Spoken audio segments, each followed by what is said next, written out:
When something is important enough, you do it, even if the odds are not in your favor.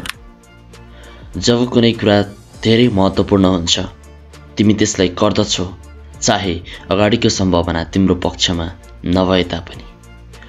यो भनाइ हो एक genius, psycho, great leader, risk taker, billionaire, businessman, CEO, and the real life Iron Man, and on and only Elon Musk.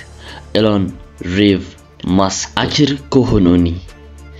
हेर्ने हो भने नेपालको जम्मा GDP रहेको छ 43.67 बिलियन US डलर, तर एलोन मस्क एक्लैको total net 400 billion US dollar भन्दा बढी रहेको छ। सोच्नुहोस्, यदि उनले चाहे भने नेपाल जस्ता 9-10 वटा देशहरू किन्न सक्छन्। यति पावर छ उनीसँग। उनी मानवतालाई मंगल ग्रहमा बसाउने सपना देख्छन्। उनले इलेक्ट्रिक कारलाई विश्वको मुख्य तारा बनाए। उनले ट्विटरलाई 44 अर्ब डलरमा किनेर इतिहास रचे। तर उनी कसरी बने? के उनी साँच्चै विश्वको उद्धारकर्ता हुन् वा अर्को कुनै सनकी अरबपति? यो हो एलोन मस्कको अविश्वसनीय यात्रा, जसले प्रगतिको सीमालाई चुनौती दिँदै आएका छन्, तर उनको मानसिकताको अँध्यारो पक्ष पनि छ। आउनुहोस्, आजको यस श्रृङ्खलामा हामी जानौँ आखिर को हुन् उनी, कस्तो अवस्थाबाट आएका हुन् उनी र के गर्दैछन् अहिले उनी। जानौँ उनको विषयमा सम्पूर्ण जानकारीहरू आजको यस डकुमेन्ट्रीमा।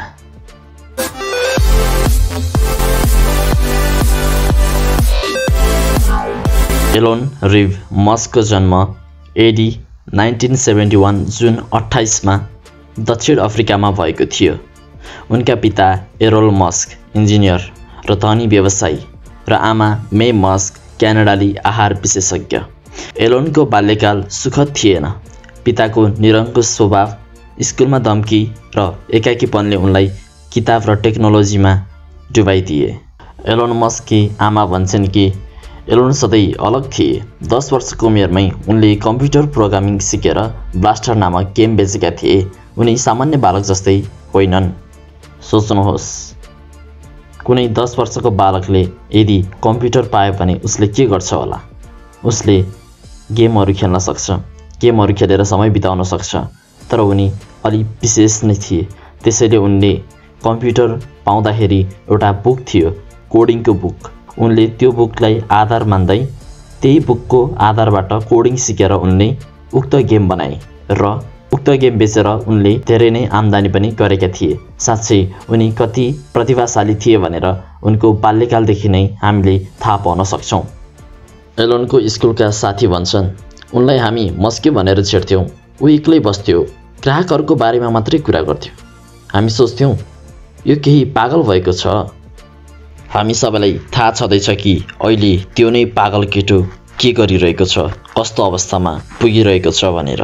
के तपाईहरूलाई पनि आफ्नो स्कुल पढ्ने समयमा आफ्ना साथीभाइहरूले छेड्थे, बुल्ली गर्थे अथवा गरिरहेका छन्? कतै तपाईँ पनि नेक्स्ट एलोन मस्क त होइन नि? एकचोटि सोच्नुहोस् है त, विचार पुर्याउनु होला। 17 वर्षमै एलोन दक्षिण अफ्रिका छोडेर क्यानाडा पुगे। त्यसपछि अमेरिकाको पेन्सिल्भेनिया विश्वविद्यालयबाट फिजिक्स र इकोनोमिक्स पढे। एडी 1995 मा स्ट्यानफोर्डको PhD छोडेर उनले जिप2 नामक सफ्टवेयरको कम्पनी सुरु गरे, जसले न्युजपेपरहरूलाई अनलाइन म्याप सेवा दिन्थ्यो। एलोनले कम्प्युटरमा 18 घण्टासम्म काम गर्थे। सोच्नुहोस्, 24 घण्टामध्ये 18 घण्टा उनी कम्प्युटरमा नै दिन बिताउने गर्दथे। र एडी 1999 मा कम्प्याक्टले जिप2लाई 307 मिलियन US डलरमा किन्यो। एलोनले आफ्नो हिस्साबाट 22 मिलियन US डलर कमाए। यो थियो उनको पहिलो ठुलो सफलता। यसपछि लगातार उनको सफलताहरूको शिखर चढ्दै नै गयो। एलोन मस्कको दाजु किम्बल मस्क पनि भन्छन् कि उनले भने अब हामीले अर्को ठुलो कुरा गर्नुपर्छ। त्यो कुरा थियो अनलाइन बैंकिङ। साँच्चै एलोन मस्कको पागलपनले गर्दाखेरि भनौँ या उनको मानसिक शक्तिको कारणले गर्दाखेरि भनौँ, आज उनले गर्दाखेरि हामीहरू टेक्नोलोजीमा पनि धेरै अगाडि पुगिसकेका छौँ। त्यसपश्चात एलोनले X.com सुरु गरे, जसले इमेल मार्फत पैसा पठाउन सकिन्थ्यो। तर कम्पनीभित्र झगडा भयो। त्यसकारण बोर्डले एलोन मस्कलाई CEO पदबाट नै हटाइदियो र त्यसपछि कम्पनीको नाम पेपल बनाइयो। 2002 मा eBayले पेपललाई $1.5 बिलियन मा किन्यो र त्यसबापत एलोन मस्कले पाए $180 मिलियन। उनले एकपटक भनेका थिए, जब बोर्डले मलाई हटाएको थियो तब मैले अर्को योजना बनाइसकेको थिएँ, त्यो नै SpaceX। 2002 मा एलोनले SpaceX सुरु गरे। उद्देश्य थियो रकेटलाई सस्तो र पुनः प्रयोग गर्न बनाउन। पहिलो 3वटा रकेट विस्फोट भए। 2008 मा Falcon 1 सफल भयो। नासाले पनि त्यो सफल हुनसाथ $1.6 बिलियन को ठेक्का दियो। Wow, $1.6 billion. त्यो समयमा SpaceX को एउटा इन्जिनियरले पनि भनेका थिए कि एलोनले हामीलाई 18 घण्टा काम गर्न लगाउँथे। उनी रिसाउँथे तर उनको दृष्टि अद्वितीय थियो। साँच्चै 24 घण्टा मध्ये 18 घण्टा त SpaceX भित्रै काम गर्नुपर्ने। वाउ, कस्तो अचम्म छैन है, कस्तो पागलपन हो त्यो एउटा रकेट बनाउनको लागि। र एलोनले भन्छन् 2030 सम्ममा मानवलाई मङ्गलमा पठाउने उनको लक्ष्य हो। तर के यो सम्भव छ वा उनी आफ्नै महत्त्वाकांक्षाको शिकार हुँदैछन्? हेरौँ, 2025 त आइसक्यो, अब मात्रै 5 वर्ष बाँकी छ। हेरौँ 2030 सम्म मङ्गल ग्रहसम्म पुग्न सकिन्छ वा सकिँदैन। SpaceX को सफलतापछि 2004 मा एलोन मस्कले टेस्लामा लगानी गरे र CEO बने। यो कम्पनीको लक्ष्य थियो इलेक्ट्रिक कारलाई सेक्सी बनाउनु, तर यो सपना कति कठिन थियो। पेट्रोलियमको युगमा इलेक्ट्रिक कारलाई कसरी बजारमा जित्न सकिन्थ्यो त? टेस्लाको कहानी भनेको एउटा असम्भवलाई सम्भव बनाउने सङ्घर्ष हो। एलोनले टेस्ला जडान गरेपछि पहिलो प्रोजेक्ट थियो रोडस्टर। यो विश्वको पहिलो लग्जरी इलेक्ट्रिक स्पोर्ट्स कार हो। 2008 मा लन्च भएको रोडस्टरले 60 माइल पर 3.9 सेकेन्डमा पुग्थ्यो। तर यो सफलताको कथा होइन, यो हो एक रक्तपातको सुरुवात। त्यसपछि टेस्लाको आफ्नो सक्सेसको स्टोरी सुरु हुन्छ। तर केही समयपछि अटो पाइलट प्रणालीको कारण दुर्घटनाहरू भएपछि टेस्लाले आफ्नो विश्वास गुमाउँछ। एलोनले उक्त समयमा भनेका थिए, प्रौद्योगिकी अपूर्ण छ तर यसले हजारौं जीवन बचाउँछ। तर के यो भनाइ पुष्टि छ? एकपटक हजुरहरू पनि आफै सोच्नुहोस् है त।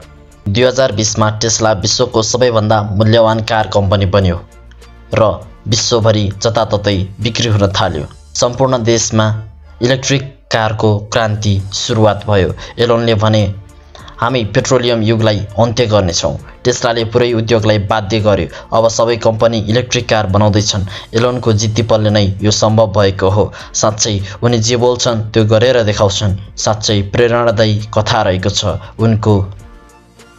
एलोन मस्कले जलवायु परिवर्तन रोक्न इलेक्ट्रिक कार बनाए, तर उनको निजी जेटले प्रदूषण फैलाउँछ। उनी हरित भविष्यको नेतृत्व गर्छन्, तर टेस्ला कारखानाहरूमा श्रमिक अधिकार अपेक्षित छन्। के यो विरोधाभास हो वा व्यवसायिक हो वास्तविकता? टेस्ला अहिले पनि नयाँ प्रयोगहरूमा लागेको छ। साइबर ट्रक, सेमी ट्रक र मङ्गल ग्रहमा टेस्ला कार चलाउने सपना। तर एलोन मस्कको यो सम्पूर्ण यात्राहरू यो एउटा जिनियसको हो या साइकोको निर्णय तपाईको? साँच्चै कमेन्टमा भन्न नबिर्सिनुहोला। टेस्ला भनेको यो भविष्य हो कि कुनै एउटा फ्यासन? उनी यतिमै सीमित रहेनन्।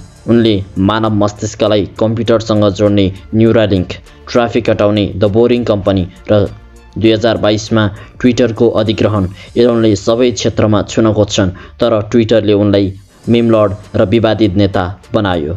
उनले 75% कर्मचारीहरू हटाए ट्विटरबाट। हामी आश्चर्यचकित थियौँ। यो सुधार हो वा अराजकता? एलोन मस्कले Tesla, SpaceX, formerly Twitter, Neuralink, XAI and the boring company यी 6वटा चाहिँ ओन गर्छन्। यानि कि उनको यो 6वटा कम्पनीमा सबैभन्दा बढी सेयर छ र उनी यी 6वटा कम्पनीको CEO हुन्। साथै यति मात्र होइन, उनको अरू 11वटा कम्पनीहरूमा पनि नाम जोडिन आउँछ। साँच्चै कति धेरै कम्पनीमा उनको पनि पार्टनरसिप रहेको छ। अचम्म छैन है? तर योभन्दा पनि अचम्म कुरा के हो भने उनी 1 होइनन्, 2 होइनन्, 4 होइनन्, 5 होइनन्, उनी 14 बच्चाको फादर पनि हुन्। उनको 14वटा बायोलोजिकल चिल्ड्रेनहरू रहेका छन्। एलोन मस्क, जसले विज्ञानको कथालाई वास्तविकता बनाउँदैछन् तर आफ्नै नियमले जीवन जिउँदैछन्। उनले मानवतालाई मङ्गलमा बसाउने सपना देख्छन्, तर आफ्नै ग्रहमा श्रमिक अधिकार र नैतिकतालाई अँध्यारोमा राख्छन्। उनी भन्छन् लाइफमा रिस्क नलिनु नै सबैभन्दा ठुलो रिस्क हो। उनको यो यात्रा हेरेर प्रश्न उब्जिन्छ, के यो सबै मानवताको उद्धारको लागि हो वा एउटा व्यक्तिको अन्तहीन अहङ्कारको खेल? उत्तर तपाईमा निर्भर छ। तपाईको विचार के हो कमेन्ट गर्नुहोस्। एलोन मस्क एक जिनियस हुन् वा साइको? ल साथीहरू, आजलाई यति नै गरौँ। भन्नुपर्ने कुराहरू त धेरै नै रहेका छन्। उनको जीवनका एक एक पलहरू महत्त्वपूर्ण र साँच्चै अचम्म लाग्दा रहेका छन्। हामीहरू अर्को भिडियोमा अवश्य नै फेरि पनि यही टपिकमा आउनेछौँ। यो मात्र टपिकमा होइन, अन्य अरू कुनै डकुमेन्ट्रीहरू पनि ल्याएर अवश्य नै आउनेछौँ। यदि हजुरहरू आफैलाई कुनै डकुमेन्ट्री स्पेसली चाहिएको छ भने त्यो पनि कमेन्टमा भन्न सक्नुहुन्छ र च्यानलमा नयाँ हुनुहुन्छ भने सब्स्क्राइब गर्न पनि सक्नुहुन्छ। धन्यवाद। जय देश, जय नेपाल।